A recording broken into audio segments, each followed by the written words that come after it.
Hello, I am Musumfu Senior Counselor. And this government was signed IABM. Yura John Dramani Mahama. Ghana current president was signed IABM. At the end, why then was signed nursing allowance assigned then assign aba ABM.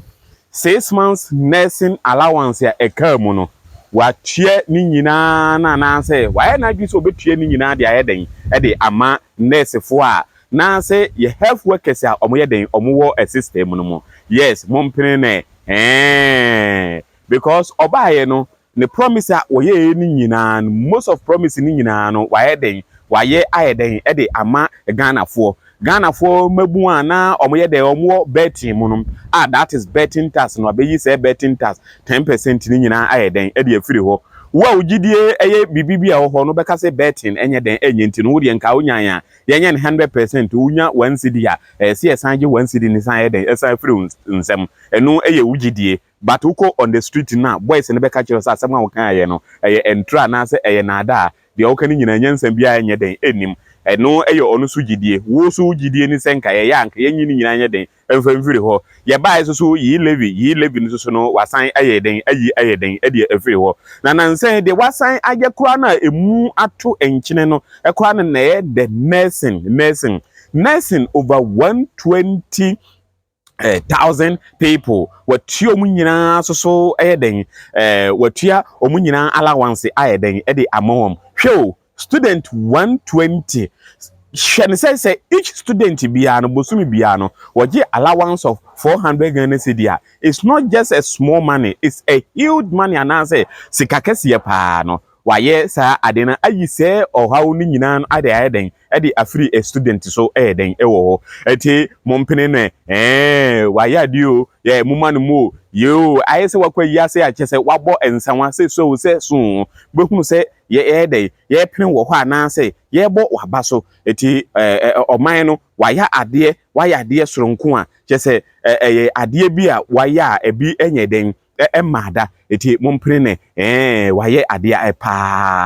waye ade because enye obi bia na etimi ko school a ya na ne papa ekotokum den ewo bia na say ne maami ekotokum den ewo bi because obu wo ha okwa waye na adwe se opese daachi no obeye health worker na so obeye nurse daachi no me ene wo ye yare a ye den ye ko hospital onu an na be ma inura na so onu an di nsuo be den ebisi ye so but obu ha wonu ankasa timititi ni mawura mutimi di kotua school fees den ewo ho no akotua school fees awie ni sika kakra ode be de wode beto ni kotoko mu a wode beto adwani adi ni ya na ehu nsem den bebre obu okora books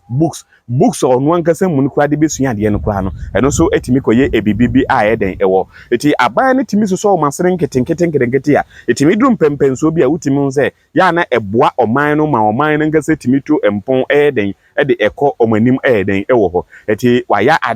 ade na waye no se ebro adwene entiase so because first na ban mu no oye na adwene se wonye den ontua ama nipa no bebre wo ho mo hyase no omantimi anye den anwie but we na ban we ni de wagie agina mu se saade we no obeye amana yeden aye esoronko a je ogusu a wo ya eye hwam eye akono eye je anije epa ma enkrofo ebebre ayeden ebose ye sere ne se ebi ensan emra biem ebi emra akese mu a ye nwa man mu ne ye nwa man mu a ye nwa na mu nkotoa no a omo wo the health colleges no omo eni ebeji amana yeden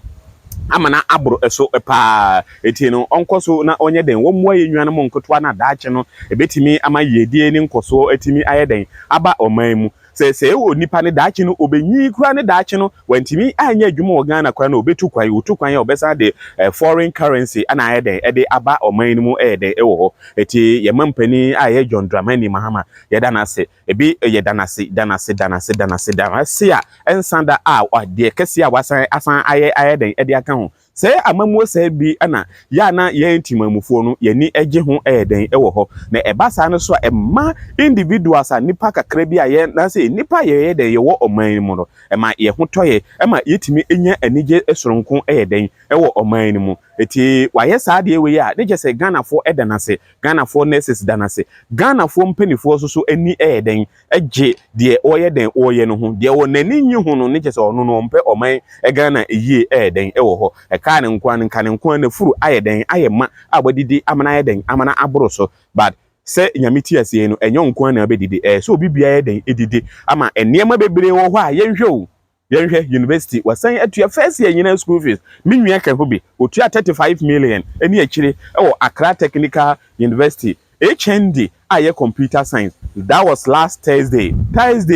last Thursday around